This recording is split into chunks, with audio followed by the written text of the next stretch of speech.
哇，最顶配版本只需要122800，哇老喂 ，Prime 版本只需要111600，哇老喂 ，Lite 版本只需要106,800块，现在还有7000块的回扣，也就是讲最低配最便宜的不到100千呐。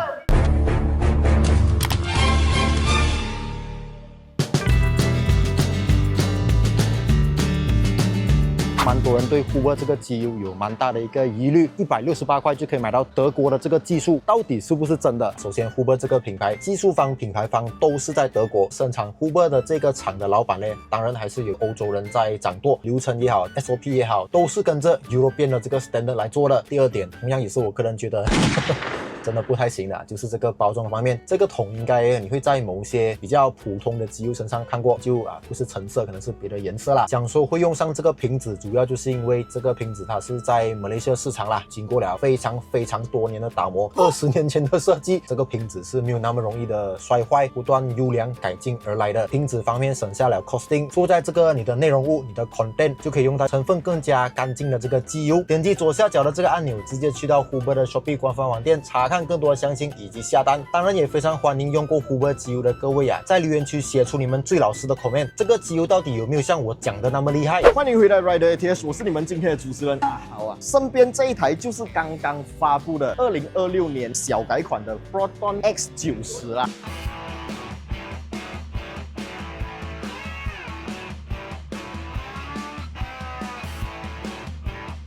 这辆 Proton X90呢，跟它的同家族姐妹车型 Proton X50、X70、Sedan 70一样，换上了一个全新引擎就是 IGT 4缸涡轮增压引擎，马力方面接近180 horsepower、290 Nm torque。相信很多人就比较不喜欢之前的那一套引擎终于换掉了，现在是一个4缸涡轮增压引擎，也把原本的那个 48V 的 Hybrid System 拔掉了。现在这一台车已经不是一台 Hybrid 车型，是一台纯的油动车型了。那这一次的价钱非常有惊喜从原本的价格打下来了。这一次的 Proton X90用上了这个让人惊喜的新价格，会带给大家什么样的惊喜还是惊吓呢？车头方面 design 跟之前完全一模一样，没有任何的减配，包括它的全 LED 的 DRL 还有头灯组设计。当然在 fog lamp 的位置我们也是可以看到有这个 LED 的灯组通通都是被保留下来。那这一次有3个不同的 variant 一个是最便宜的 Lite 版本，还有中间的这一台 Prime 版本，还有一台 Prime X。那这一台呢是没有 ADAS 功能啦，所以你在它的方向盘甚至大镜上面是没有看到任何的 ADAS 的镜头那现在我们就来看一下这一次新价格过后的 Proton X90前排表现是怎么样的啦。这一辆呢就是2026版本的 Proton X90的 Interior 啦。那我现在坐在车上这一台呢就是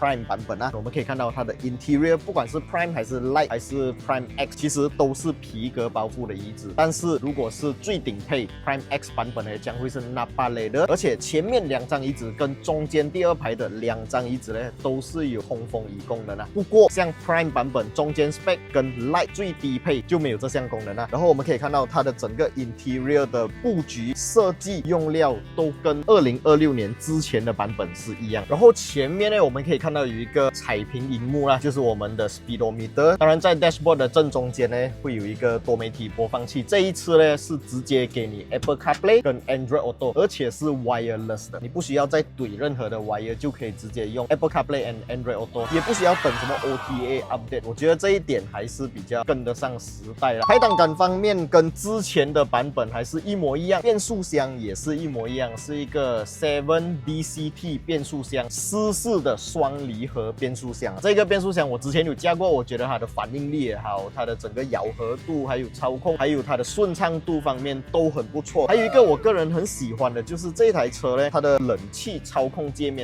你是不需要去点开荧幕来操作的，你可以直接用实体按键来操作你的风速还有冷气的温度。当然这台车也是有几种不同的驾驶模式，有 Normal Mode 啦、Eco Mode、Sport Mode 都可以在中间这里做到实体旋钮的切换。这一点确实是很多现在新款款的 SUV 或者是新款的车型比较没有这个功能啊，都是要去点开荧幕，我觉得还是比较麻烦，所以这个操作起来还是比较直觉的。那椅子方面呢，如果是这一台 Prime 版本呢，前面就有一张电动调节的椅子，旁边这个 Passenger Side 是手动的，好像Saga这样子传统式的啦。然后它的椅垫长度呢是48cm，非常好的这个大腿支撑啊。我们来看一下第二排的表现。第二排的部分呢，它的椅垫啊是可以做到前后调节的，不过距离方面不是特别的多啦。如果是讲我要往后移多一点啊，是不能的啦。前面的这个椅子呢，刚刚我有大概调整成我平时的坐姿，这个腿部空间、膝部空间，我觉得还是不错的。毕竟它是一台真正的 D segment 7 seater 或者6 seater 的 SUV 嘛，所以空间感在第二排还算可以的。当然，这一台车的第二排空间不是所有东西都是我个人满意的啦。当然，我比较不满意的地方就是它的这个椅背倾斜角度啊，它是不能调节到太过的倾斜，这样子就没有了。我以为这种3排式的 SUV 可以把这个椅背调得更加的倾斜，坐起来长途的时候会比较好休息，比较舒服。不过有可能是因为它顾虑到这个安全考量啊，毕竟我们还是要用安全带嘛，所以如果放太低的话，安全带可能就保护不到我们。今年版本的这个 X90呢，不管你买什么 variant 啊，都没有天窗了，目的就是为了减配、减 cost、减售价。今年的这个售价真的是非常漂亮，所以你们觉得少了这个天窗，价钱降下来，你们 OK 吗？对我而言啊，是完全可以接受的，肯定没有问题。虽然讲它 cut 掉天窗，但是它没有 cut 掉每一个后座位置的独立冷气出风口啊，也就是讲你坐在后面，如果后面坐4个人啊，每一个位置都有独立的冷气出风口，这一点真的很赞。比起它的同级对手，有些是没有办法给到那么好的配置的，这一点确实 Proton 有一套。那因为这辆车是一个3排座位的车型嘛，所以如果要去后面呢，中间这一排，如果你买的不是 Prime X 的话啦，它不是2张独立的座椅，所以你中间不能爬过去最后一排，你还是要从第2排位置爬过去第3排。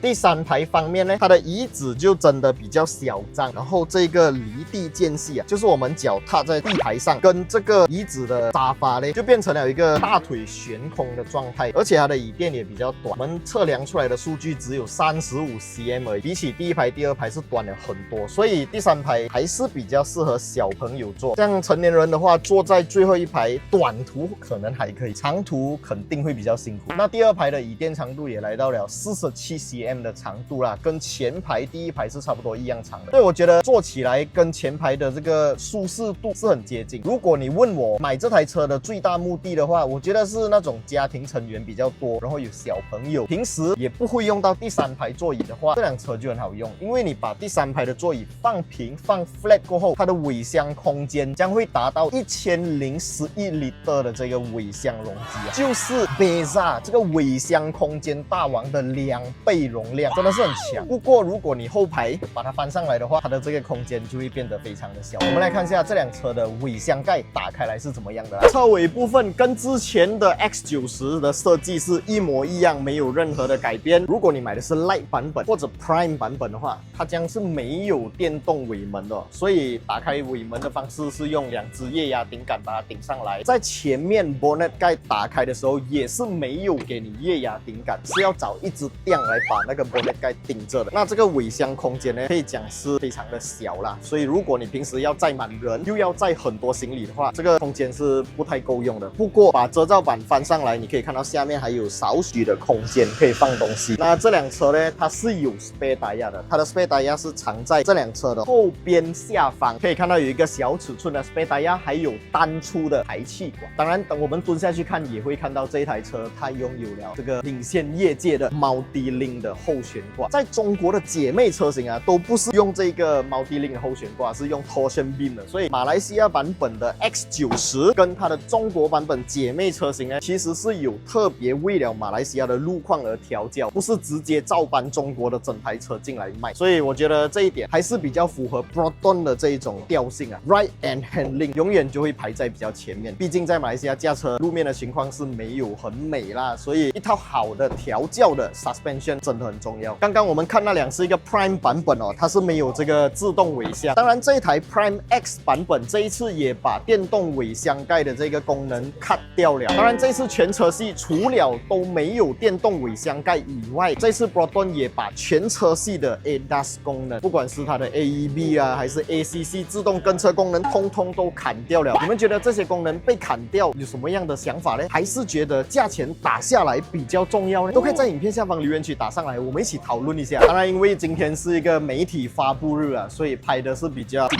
急一点点，所以很多画面啊可能会比较凌乱，比较不好看，这个就希望大家多多包涵啦。接下来我们会把这辆车借出去，更加完整的、细细的品尝这辆车。如果你们有什么想要了解的话，在影片下方打上来告诉我们哦。我们接下来再把这辆车借出去的时候，就会依据你们的要求来为这辆车做测试啦。当然还有一个细节我刚刚漏掉，就是这个 roof rail 已经是一个全新设计了，可以承载高达75 kg 的这个重量。这一次 Proton 它不仅是在细节方面有做了一些调整，让它的价钱降下来以外，还有在某些更实用的地方做了升级，这一点真的是要给 Proton 一个大大的拇指啊。OK， 今天这一集影片大概就先讲到这里。喜欢我们的影片，别忘记订阅、按赞，还有分享出去，小铃铛要跟它嘟下去。这辆车你觉得怎么样？就像我一直讲的，这个世界上是没有完美的车，但是却有最适合自己的车。2026年版本的 Proton X90适不适合你呢？在影片下方打上来告诉我啦。我们下一部影片再见 ，Goodbye。Real stats, real speed, real grip on the line. We ain't influencers, we ain't no clowns. But we're a rap, we hold it down. Real test drives, real reviews, no factory scripts, we speak the truth. From Sapine to the streets, push it to the edge. Feel the G-force balance on the razor's edge. Don't talk to me.